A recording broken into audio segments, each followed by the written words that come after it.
Hello guys, welcome to the second part of acute kidney injury.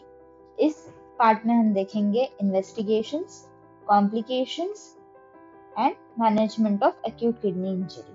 तो सबसे पहले हम आ जाते हैं इन्वेस्टिगेशंस पे।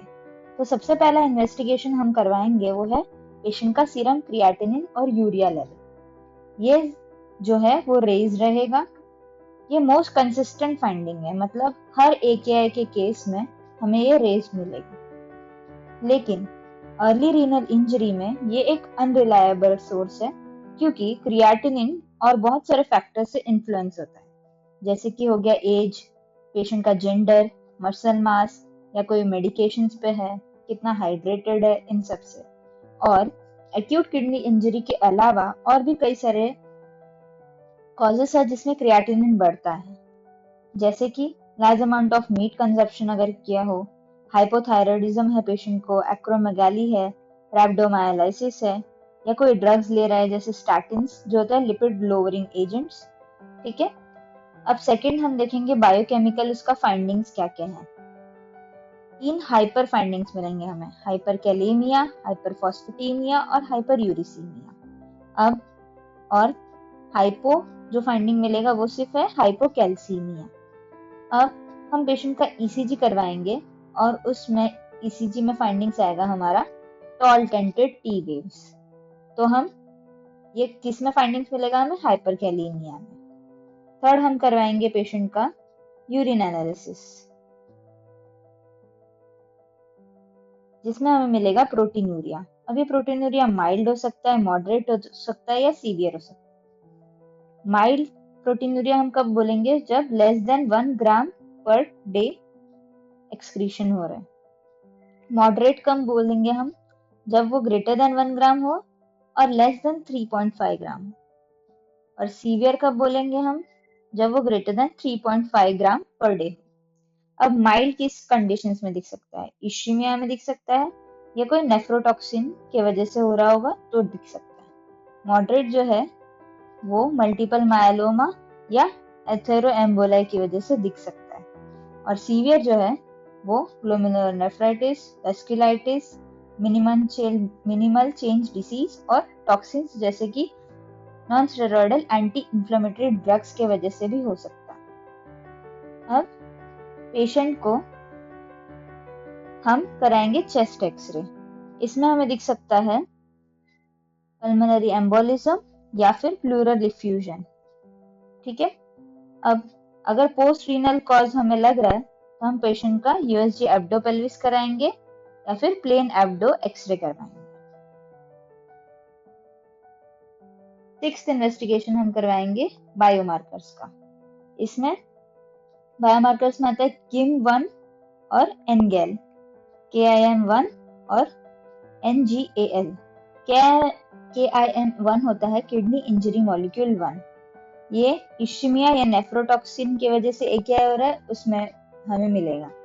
और NGAL जो होता है न्यूट्रोफिल जेलाटिनस एसोसिएटेड लाइपोकैलिन। सिर्फ हम इसका शॉर्ट फॉर्म याद रखेंगे तो भी बहुत है। ये किस कंडीशन में मिलेगा? कार्डियोपल्मोनरी बाईपास जो एसोसिएटेड है AKI में।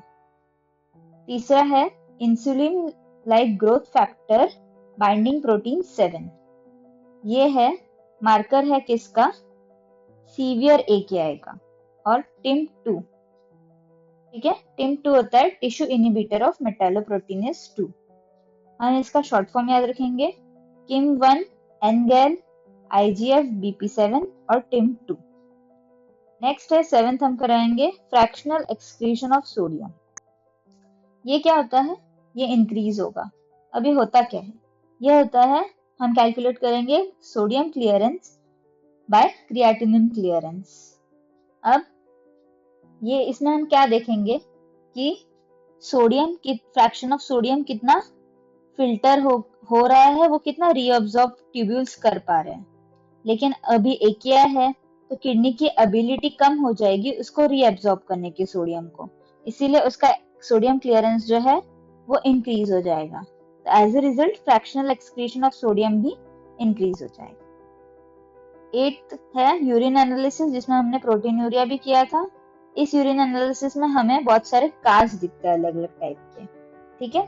इसमें सबसे पहले आता है आरबीसी कास्ट, जो हमें ग्लोमेरुलर नेफ्राइटिस में दिख सकता है, वास्कुलाइटिस में दिख सकता है। ठीक है। सेकंड आता है डब्ल्यूबीसी कास्ट, ये हमें इंटरस्टिशियल नेफ्राइटिस में दिख सकता है। थर्ड हमारे पास है पिगमेंटेड कास्ट, जो एटीएन में दिख सकता है, एक्यूट ट्यूबुलर नेक्रोसिस में। नेक्स्ट हमारे पास है ग्रैनुलर कास्ट, जो सेम एटीएन में दिखेगा, ग्लोमेरुलर नेफ्राइटिस में दिखेगा, वास्कुलाइटिस में दिखेगा। ठीक है। नेक्स्ट हम आ जाते हैं कॉम्प्लिकेशंस पे। कॉम्प्लिकेशंस में सबसे पहले आ जाते हैं हम मेटाबॉलिक में, हमने देखा ही था 3 हाइपर हो रहे थे, हाइपरकैलीमिया, हाइपरफॉस्फेटेमिया और हाइपरयूरिसीमिया, और चौथा हमारे पास हो रहा था हाइपोकैल्सीमिया। नेक्स्ट हम देखते हैं कॉम्प्लिकेशंस में सीवीएस में कॉम्प्लिकेशंस आ जाते हैं arrhythmia, pulmonary embolism, pericardial effusion. GI में आता है हेमरेज। न्यूरोलॉजिकल कॉजेस में आ जाएगा कॉम्प्लिकेशंस में सीजर्स और न्यूरोपैथी हो सकती है पेशेंट को। हेमेटोलॉजिकल कॉम्प्लिकेशंस में आएगा एनीमिया और प्लेटलेट डिसफंक्शन, जिसके वजह से भी ब्लीडिंग हो सकती है। और मिसलेनियस में आता है इन्फेक्शंस। नेक्स्ट हम करेंगे मैनेजमेंट। ठीक है।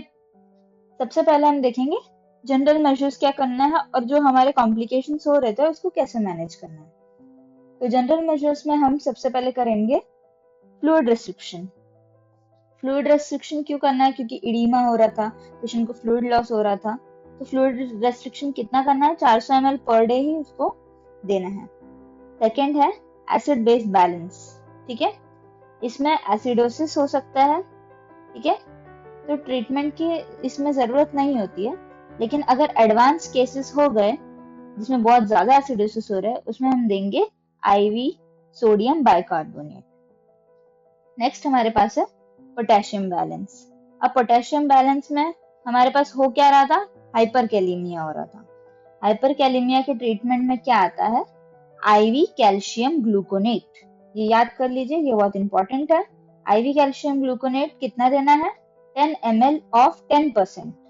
10 ml ऑफ 10% आईवी ग्लूकोनेट हम देंगे। ठीक है।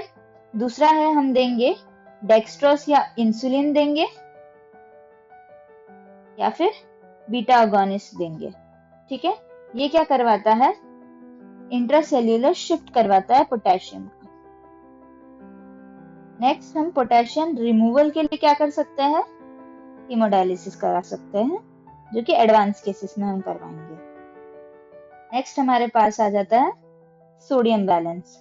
सोडियम बैलेंस में हम क्या करेंगे? रेस्ट्रिक्ट इनटेक करेंगे, वॉल्यूम एक्सपेंशन कम करने के लिए या अवॉइड करने के लिए, क्योंकि सोडियम अंदर आएगा उसके साथ वाटर भी अंदर आता है, इसके वजह से वॉल्यूम एक्सपेंशन हो सकता है, इसीलिए हम रेस्ट्रिक्ट करेंगे सोडियम इनटेक का।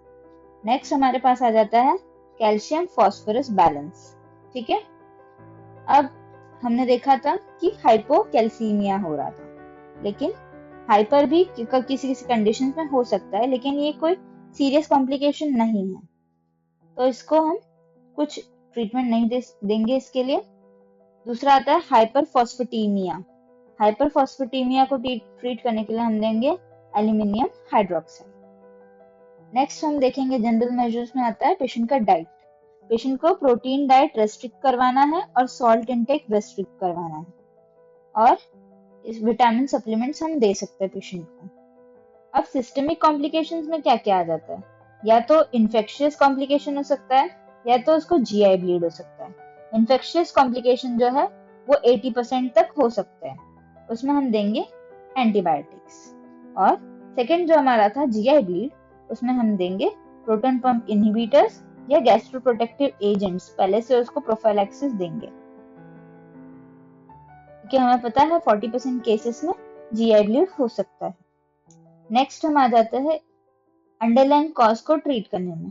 अब यूएसजी और इन्वेस्टिगेशन जो हमने करवाए हैं, उसमें जो हमें फाइंडिंग्स मिलती है उसके अकॉर्डिंग हम उसके कॉज को ट्रीट करेंगे। और आ जाता है स्पेसिफिक थेरेपी पे।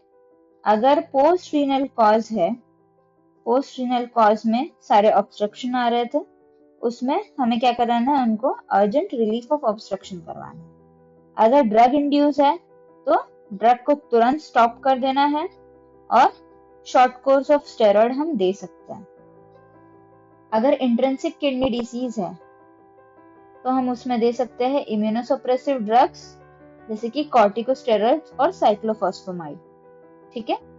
और जब ये सारे मेथड्स जो हमने मैनेजमेंट में यूज किए हैं, अगर कंजर्वेटिव मेजर्स फेल हो जाते हैं तो हम लास्ट में पेशेंट को हमें करवाना पड़ेगा डायलिसिस और हीमोफिल्ट्रेशन। Thank you. अगर वीडियो पसंद आया हो तो लाइक, शेयर एंड सब्सक्राइब।